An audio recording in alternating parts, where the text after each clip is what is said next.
Hi dear students, ഇന്ന് നമ്മൾ പഠിക്കാൻ പോകുന്നത് 10th CBSE മാത്സിൻ്റെ ഫസ്റ്റ് ചാപ്റ്ററാണ്. ചാപ്റ്ററിൻ്റെ പേര് റിയൽ നമ്പേഴ്സ്. ചാപ്റ്ററിലോട്ട് പഠിക്കുന്നതിന് മുമ്പ് നമുക്ക് ആദ്യം കുറച്ച് കഴിഞ്ഞ വർഷങ്ങളിലൊക്കെ പഠിച്ച കാര്യങ്ങൾ, നമുക്ക് അറിയാവുന്ന കുറച്ച് കാര്യങ്ങളൊക്കെ ഒന്ന് ഓർത്തു നോക്കാം. ആദ്യമായിട്ട് പറയുന്നത് നാച്ചുറൽ നമ്പേഴ്സ്. എന്താണ് നാച്ചുറൽ നമ്പേഴ്സ്? നമുക്കറിയാം അല്ലേ, നമ്മുടെ കൗണ്ടിങ് നമ്പേഴ്സ് ആണ് 1, 2, 3 എക്സെട്ര. ഇതാണ് നാച്ചുറൽ നമ്പേഴ്സ് എന്ന് പറയുന്നത്. അങ്ങനെയാണെങ്കിൽ എന്താണ് whole numbers?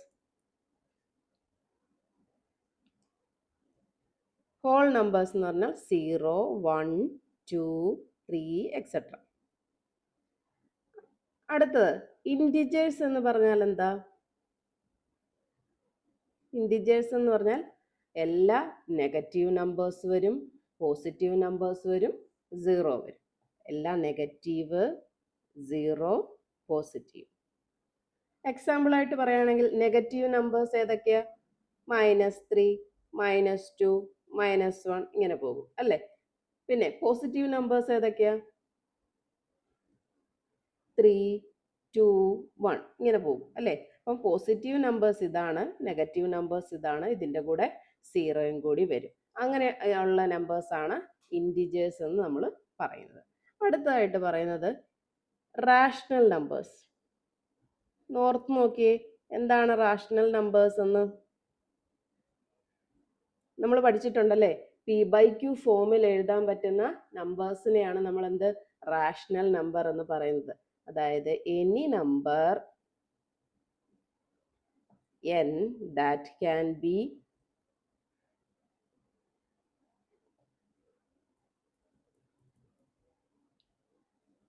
written in the form P/Q where Q not equal to 0 അല്ലേ. അപ്പോൾ എന്താ 3/2 ഒരു റാഷണൽ നമ്പേഴ്സ് ആണ് അല്ലേ. -1/2 റാഷണൽ നമ്പർ ആണോ? ആണ് അല്ലേ. അതായത് നമ്മുടെ ഇൻറ്റിജേഴ്സും ഹോൾ നമ്പേഴ്സും നാച്ചുറൽ നമ്പേഴ്സും എല്ലാം കൂടി ചേരുന്നതാണ് റാഷണൽ നമ്പറിൽ വരുന്നത്. അപ്പം -1/2 എന്താണ്? P/Q ഫോമിൽ എഴുതാൻ പറ്റത്തില്ലേ. അപ്പൊ അതുകൊണ്ട് അതും എന്താണ്, ഒരു റാഷണൽ നമ്പർ ആണ്. 3/0 ഇത് റാഷണൽ നമ്പർ ആണോ? അല്ല അല്ലേ. Q നോട്ട് ഈക്വൽ ടു 0 അല്ലെ. Q ഒരിക്കലും 0 ആകാൻ പാടില്ല. അതായത് നമ്മുടെ ഡിനോമിനേറ്റർ എന്താവാൻ പാടില്ല? 0 ആകാൻ പാടില്ല. അപ്പൊ 3/0 എന്ന് പറയുന്നത് എന്താണ്? നമുക്കൊരു റാഷണൽ നമ്പർ ആണെന്ന് പറയാൻ പറ്റത്തില്ല. 0/2 ഇതൊരു റാഷണൽ നമ്പർ ആണോ? ആണ് അല്ലേ. എന്താണ്, നമുക്ക് ഡിനോമിനേറ്റർ 0 ആവരുതെന്നേ പറഞ്ഞിട്ടുള്ളൂ, ന്യൂമറേറ്റർ 0 ആകാം, അങ്ങനെ പറഞ്ഞിട്ടില്ല. ആകെ പറഞ്ഞേക്കുന്നത് P/Q ആണ്, Q നോട്ട് ഈക്വൽ ടു 0. അപ്പൊ ഡിനോമിനേറ്റർ ഒരിക്കലും 0 ആകരുതെന്ന് മാത്രമേ പറഞ്ഞിട്ടുള്ളൂ. അപ്പൊ റാഷണൽ നമ്പേഴ്സ് എന്ന് പറഞ്ഞാൽ എന്താണെന്ന് മനസ്സിലായല്ലോ. നെക്സ്റ്റ് ഇതിന്റെ ഓപ്പോസിറ്റ് എന്താണ് വരുന്നത്? Irrational numbers.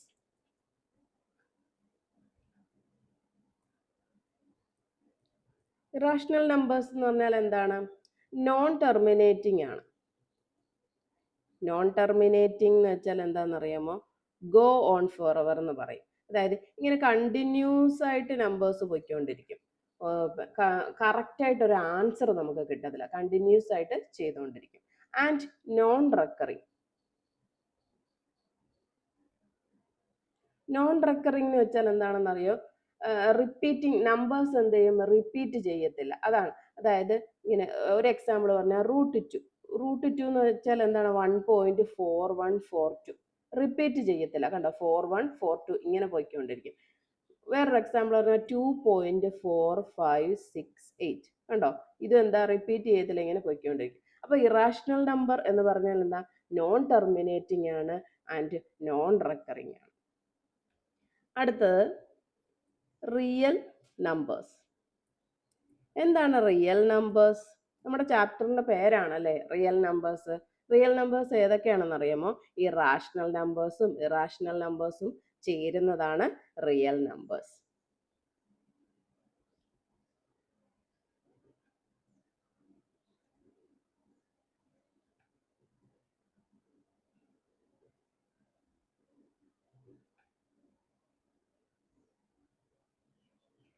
നെക്സ്റ്റ് നമ്മൾ ചെറിയ ക്ലാസ്സിലൊക്കെ പഠിച്ചിട്ടുണ്ട്. എന്താണെന്ന് അറിയാം? Even numbers. എന്താണ് ഈവൻ നമ്പേഴ്സ്? 2, 4, 6, 8 എക്സെട്ര. ഇതാണ് ഈവൻ നമ്പേഴ്സ്. അങ്ങനെയാണെങ്കിൽ അതിന്റെ കൂടെ നമ്മൾ ഒന്നും കൂടി പഠിച്ചിട്ടുണ്ട്. എന്താ? Odd numbers. എന്താണ് ഓഡ് നമ്പേഴ്സ് എന്ന് പറയുന്നത്? 1, 3, 5, 7 ഇങ്ങനെ പോയിക്കൊണ്ടിരിക്കും അല്ലേ? നെക്സ്റ്റ് നമുക്ക് ഈ ചാപ്റ്ററിൽ അത്യാവശ്യം വേണ്ടുന്ന ഒരു കാര്യമാണ് കോമ്പോസിറ്റ് നമ്പേഴ്സ്. എന്താണ് കോമ്പോസിറ്റ് നമ്പർ എന്ന് അറിഞ്ഞിരിക്കണം. കോമ്പോസിറ്റ് നമ്പർ എന്ന് വെച്ചാൽ എന്താണെന്ന് അറിയാമോ? നമ്മളൊരു നമ്പർ എടുക്കുന്നു. ആ നമ്പറിന്റെ ഫാക്ടേഴ്സ് ഏതൊക്കെ ആയിരിക്കണം? 2ൽ കൂടുതലായിട്ട് ആയിരിക്കണം. അപ്പൊ നമ്മൾ എന്ത് പറയും? More than 2 factors. 2ൽ കൂടുതൽ ഫാക്ടേഴ്സ് വരണം. ഒരു എക്സാമ്പിൾ പറയുകയാണെങ്കിൽ 6. 6ന്റെ ഫാക്ടേഴ്സ് ഏതൊക്കെ വരും? 1 വരും, 2 വരും, 3 വരും, 6 വരും അല്ലേ? വേറൊരു എക്സാമ്പിൾ പറഞ്ഞാൽ 12. 12ന്റെ ഫാക്ടേഴ്സ് ഏതൊക്കെയാ വരുന്നത്? 1 വരും, 2 വരും, 3 വരും, 4 വരും, 6 വരും, 12 വരും അല്ലേ? അപ്പം അങ്ങനെ പറയുന്ന നമ്പേഴ്സ് ആണ് കോമ്പോസിറ്റ് നമ്പേഴ്സ്. അതായത് മോർ ദാൻ 2 ഫാക്ടേഴ്സ്. ഫാക്ടേഴ്സ് എപ്പോഴും 2ൽ കൂടുതൽ ഫാക്ടേഴ്സ് ഉണ്ടായിരിക്കും. അടുത്ത നമ്മൾ പഠിക്കുന്നത് പ്രൈം നമ്പേഴ്സ് ആണ്. ഏതൊക്കെയാണ് പ്രൈം നമ്പർ എന്ന് അറിയാമോ?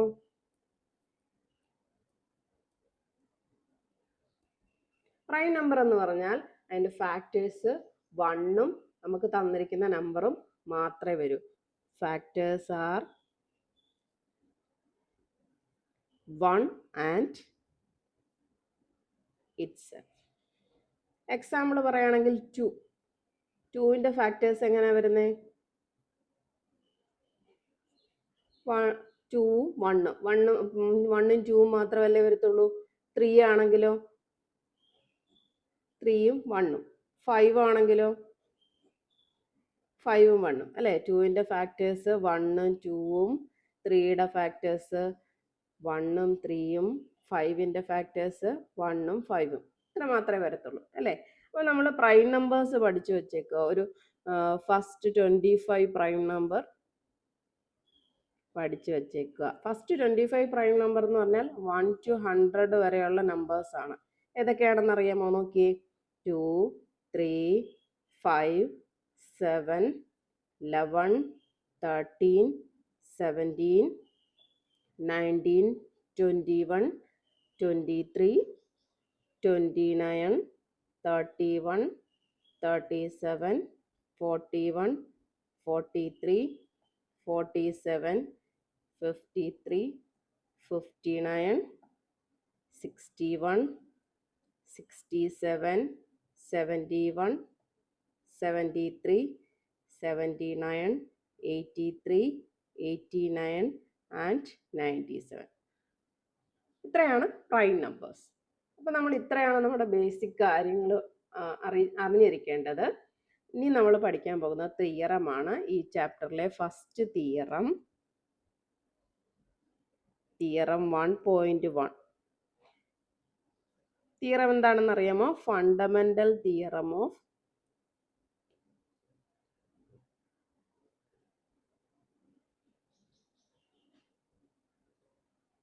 Of arithmetic.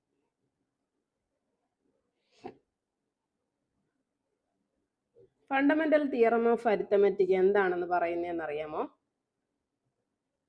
Every composite number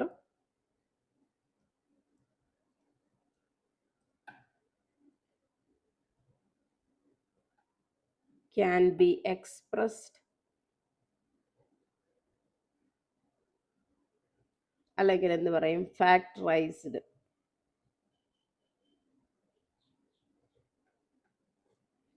as a product of primes, and this factorization is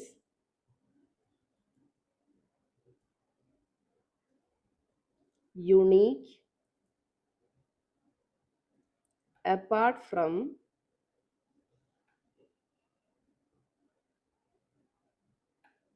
from the order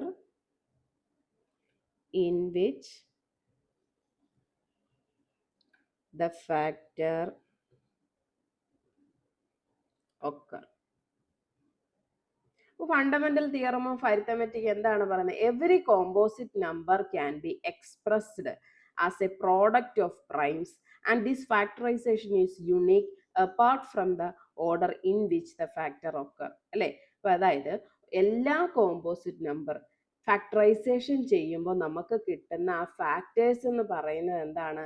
prime നമ്പേഴ്സിന്റെ product ആയിരിക്കും. ആൻഡ് ദിസ് ഫാക്ടറൈസേഷൻ, ഈ ഫാക്ടറൈസേഷൻ എന്തായിരിക്കും? യുണീക്ക് ആയിരിക്കും. അല്ലേ? പിന്നെ ഫാക്ടറൈസേഷൻ ചെയ്യുമ്പോൾ കിട്ടുന്ന ഫാക്ടേഴ്സ് പ്രൈം നമ്പേഴ്സ് ആയിരിക്കും, അത് ഏത് ഓർഡറിലാണെങ്കിലും. ഒരു എക്സാമ്പിൾ പറഞ്ഞുതരാം, നോക്കിയേ. 225. 225നെ നമ്മൾ എന്ത് ചെയ്യുന്നു? ഫാക്ടറൈസേഷൻ ചെയ്യുന്നു. നമുക്ക് എന്ത് കിട്ടും നോക്കിയേ. 3 വെച്ച് ചെയ്തു നോക്കാം. 7 3s are 21, 5 3s are 15. Again വീണ്ടും നമുക്ക് 3 വെച്ച് ചെയ്യാം. 2 3s are 6, 1 വരും. അപ്പോൾ 5 3s are 15. വീണ്ടും 5 വെച്ച് ചെയ്യാം. 5 5 1. അപ്പോൾ ഇതിൻ്റെ ഫാക്ടറൈസേഷൻ നമുക്ക് എങ്ങനെ എഴുതാം?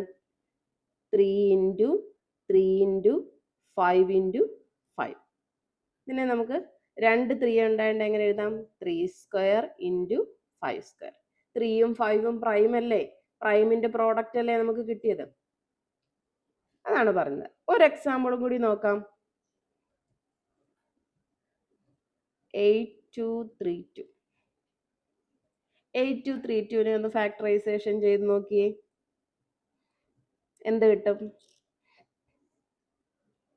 2 വെച്ച് ചെയ്യുന്നു. 4 2s are 8, 1 2s are 2, remainder 1ഉം 6 2s are 12. 2 വെച്ച് ചെയ്യുമ്പോൾ 2 2s are 4, 1 പറ്റില്ല, ഒരു 0 കൊടുക്കുന്നു. അപ്പോൾ ഇവിടെ 11 വരും. 5 2s are 10, വീണ്ടും ഒരു 16 വരും. 8. അഗെയിൻ 2 വെച്ച് ചെയ്യുമ്പോൾ 1 0, ഇവിടെ 2 2s are 4, 1 റിമൈൻഡർ വരും. 9. വീണ്ടും 1 0 2 9നെ നമുക്ക് 2 കൊണ്ട് ചെയ്യാൻ പറ്റുമോ? ഇല്ല. 3 വെച്ച് ചെയ്ത് നോക്കിയാലോ. 3 3s are 9, 1 വരും. 12, 4 3s are 12, 3 3s are. ഇതിനെ വീണ്ടും 3 വെച്ച് ചെയ്യാൻ പറ്റുമോ? ഇല്ല. നമുക്ക് ഒരു 7 വെച്ച് ചെയ്ത് നോക്കാം. 7 വരുമ്പോൾ 4 7s are 28. 34 minus 28 എന്ത് വരും? 6. അപ്പോൾ ഇവിടെ 63. 63 വരുമ്പം 9 7s are 63. വീണ്ടും നമുക്ക് 7 കൊണ്ട് ചെയ്യാം. 7 7s are 49, 7 1. അപ്പോൾ ഇതിൻ്റെ ഫാക്ടറൈസേഷൻ നമുക്ക് എങ്ങനെ എഴുതാം? 2 into 2 into 2 into 3 into 7 into 7 into 7. അപ്പം 3 2 ഉണ്ടായതുകൊണ്ട് നമുക്ക് 2 raised to 3 into ഒരു 3 ഉള്ളൂ, അത് അതുപോലെ എഴുതി. 7 3 ഉണ്ടായതുകൊണ്ട് 7 raised to 3. 7 ഒരു പ്രൈം അല്ലേ? 3 ഒരു പ്രൈം അല്ലേ? 2 ഒരു പ്രൈം അല്ലേ? അപ്പം നമുക്ക് എന്ത് കിട്ടി? പ്രോഡക്റ്റ് ഓഫ് പ്രൈം നമ്പേഴ്സ് കിട്ടി. ഇതാണ് തിയറം പറയുന്നത്. ചെറിയ ക്ലാസ്സിലൊക്കെ നമ്മൾ LCMും HCFും ഒക്കെ കണ്ടുപിടിക്കാൻ പഠിച്ചിട്ടുണ്ട് അല്ലേ? ഓർമ്മയുണ്ടോ? ഒരു ക്വസ്റ്റ്യൻ നോക്കാം നമുക്ക്.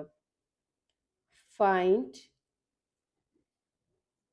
The LCM and HCF of 6 and 20 by prime factorization method.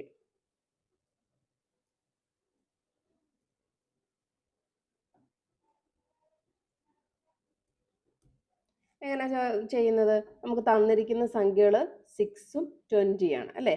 അപ്പോൾ ഫസ്റ്റ് നമ്മൾ ഫാക്ടേഴ്സ് ഓഫ് 6 കണ്ടുപിടിക്കണം. എന്ത് കിട്ടും?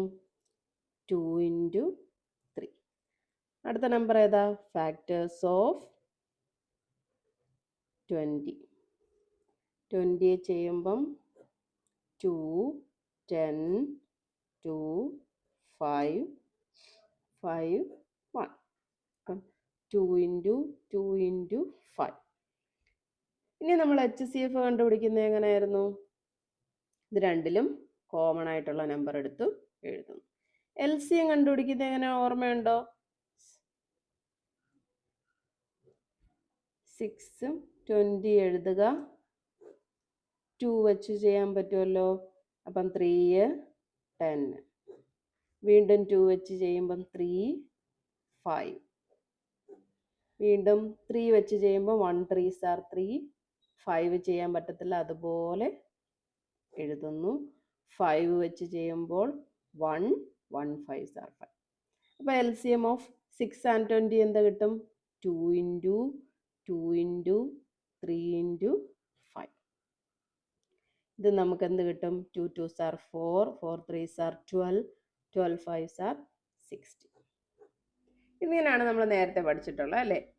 ഇനിയിപ്പോൾ നമ്മൾ പുതിയൊരു മെത്തേഡിൽ പഠിക്കാം. HCF. HCF എന്ന് പറഞ്ഞാൽ എന്താ? Product of the smallest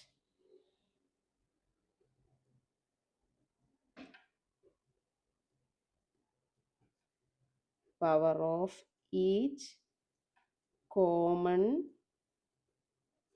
prime factor in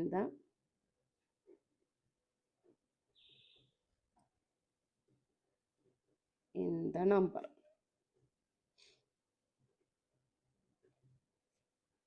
LCM എന്ന് വെച്ചാൽ എന്താ? Product of the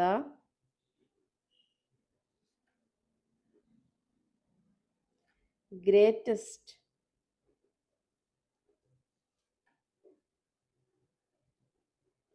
power of each prime factor.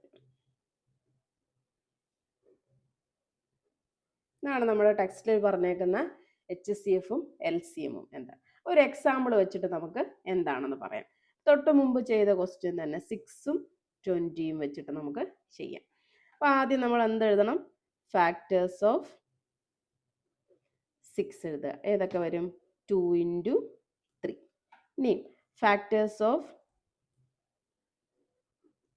20 ഏതൊക്കെ വരും? 2 into 2 into 5. പിന്നെ നമുക്ക് പവർ ഒന്നും ഇല്ലാത്തതുകൊണ്ട് 2 into 3, ഇത് 2 square into 5 ഇങ്ങനെ എഴുതാം. ഇനിയാണ് നമ്മൾ എന്ത് കണ്ടുപിടിക്കേണ്ടത്? HCF.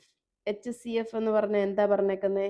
Product of the smallest power of each common prime factor in the number.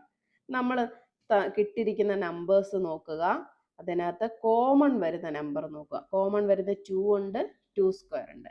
അതിൻ്റെ എന്തെടുക്കണം? Least smallest power. Smallest power എന്ന് പറഞ്ഞാൽ ഏതാ? ഇവിടെ 2⁻1 അല്ലേ?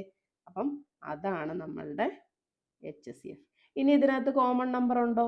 ഇല്ല അല്ലേ? അപ്പം HCF 2 മാത്രമാണ്. ഇനി LCM എന്ന് പറഞ്ഞാൽ എന്താ പറഞ്ഞേക്കുന്നത്? Product of the greatest power of each prime factor. അപ്പം നമുക്ക് കിട്ടിയിരിക്കുന്ന പ്രൈം ഫാക്ടർ എല്ലാം നോക്കുക, അതിൻ്റെ ഗ്രേറ്റസ്റ്റ് പവർ. ഇവിടെ ഗ്രേറ്റസ്റ്റ് പവർ ആണ് ഏതാണ്? 2⁻2. അത് അതുപോലെ എഴുതുക. പിന്നെ ഗ്രേറ്റസ്റ്റ് പവർ 3 ഇല്ല അല്ലേ? അപ്പം അത് അതുപോലെ എഴുതുക. 5 മൾട്ടിപ്ലൈ ചെയ്യുമ്പം 4 3s are 12, 5s are 60. ഇങ്ങനെയാണ് കണ്ടുപിടിക്കുന്നത്. ഒരു എക്സാമ്പിളോടെ നമുക്ക് ചെയ്ത് നോക്കാം. 6 72 120. Find LCM and HCF. എങ്ങനെ ചെയ്യും? ആദ്യം നമ്മൾ ഫാക്ടേഴ്സ് ഓഫ് 6 ചെയ്യുക. 6നെ ചെയ്യുമ്പം 2 3, 2 into 3. നെക്സ്റ്റ് നമ്പർ എന്താണ്? Factors of 72. 72നെ ഫാക്ടറൈസേഷൻ ചെയ്യുമ്പോൾ 2 3 2s are 6, 12 വരും 6. വീണ്ടും 2 വെച്ച് ചെയ്യാം. 2 വെച്ച് ചെയ്യുമ്പം 1 2s are 2, 18. വീണ്ടും 2 വെച്ച് ചെയ്യാം. 9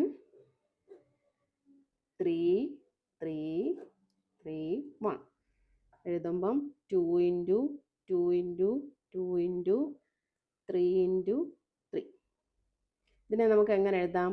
3 2 ഇല്ലേ, അപ്പോൾ 2 റേസ് ടു 3. 2 3 ഉണ്ട്, അപ്പോൾ 3 സ്ക്വയർ എഴുതാമല്ലോ. ഇനി ഫാക്ടേഴ്സ് ഓഫ് 120 എങ്ങനെയാണ് ചെയ്യുമ്പോൾ 2 വെച്ച് ചെയ്യാം 60, 2 വെച്ച് ചെയ്യാം 30, 2 വെച്ച് ചെയ്യുമ്പോൾ 15, വീണ്ടും 2 വെച്ച് ചെയ്യാൻ പറ്റുമോ? ഇല്ല. 3 വെച്ച് ചെയ്യാം 5 5 1. നമുക്ക് എങ്ങനെ എഴുതാം? 2 ഇൻറ്റു 2 ഇൻറ്റു 2 ഇൻറ്റു 3 ഇൻറ്റു 5. 3 2 ഇല്ലേ, അപ്പോൾ നമുക്ക് 2 cube into 3 into 5. First question കിട്ടിക്കഴിഞ്ഞാൽ നമ്മൾ ഇത്രയും ചെയ്ത് വെച്ചേക്കുക. ഫാക്ടേഴ്സ് ആദ്യം കണ്ടുപിടിച്ച് വെച്ചേക്കുക. അത് കഴിഞ്ഞിട്ട് നമ്മൾ ചെയ്യേണ്ടത് HCF. HCF എന്ന് പറഞ്ഞാൽ എന്താണ്? നമുക്ക് തന്നിരിക്കുന്നതിൻ്റെ കോമൺ ഫാക്ടേഴ്സ്, കിട്ടിയിരിക്കുന്ന കോമൺ ഫാക്ടേഴ്സ് എടുക്കുക. ആ കോമൺ ഫാക്ടേഴ്സിൻ്റെ സ്മോളസ്റ്റ് പവർ ഉള്ളത് എഴുതുക. ഇവിടെ ഏതുണ്ട്? 2 ഉണ്ട്, ഇവിടെ ഒരു 2 ഉണ്ട്, ഇവിടെ ഒരു 2 ഉണ്ട്. ഇതിൻ്റെ സ്മോളസ്റ്റ് പവർ വരുന്ന ഏതാ? 2 ആണല്ലേ. അപ്പോൾ അത് എഴുതുക. ഇനി കോമൺ നമ്പേഴ്സ് ഉണ്ടോ നമുക്ക് ഫാക്ടർ കിട്ടിയത്? ഉണ്ടല്ലേ, 3 ഉണ്ട്. അപ്പോൾ 3 3 സ്ക്വയർ 3. അപ്പം 3 എടുക്കുക, 6. ഇത്രയേ ഉള്ളൂ HCF കണ്ടുപിടിക്കാൻ. ഇനി LCM. LCM എന്ന് പറഞ്ഞാൽ എന്താ? തന്നിരിക്കുന്ന, നമുക്ക് കിട്ടിയിരിക്കുന്ന പ്രൈം നമ്പേഴ്സിൻ്റെ എന്താണ്? ഗ്രേറ്റസ്റ്റ് പവർ എടുത്ത് എഴുതുക. അപ്പോൾ ഗ്രേറ്റസ്റ്റ് ഇവിടെ ഏതാണ്? 2 ക്യൂബ് ഉണ്ട്, 2 ക്യൂബ് ഉണ്ട്, ഇവിടെ 2 ഉണ്ട്. അപ്പം 2 ക്യൂബ് ഇൻറ്റു, ഇനി ഇവിടെ 3 ഉണ്ട്, 3 സ്ക്വയർ ഉണ്ട്, 3 ഉണ്ട്. ഗ്രേറ്റസ്റ്റ് ഏത് വരും? 3 സ്ക്വയർ ഇൻറ്റു 5.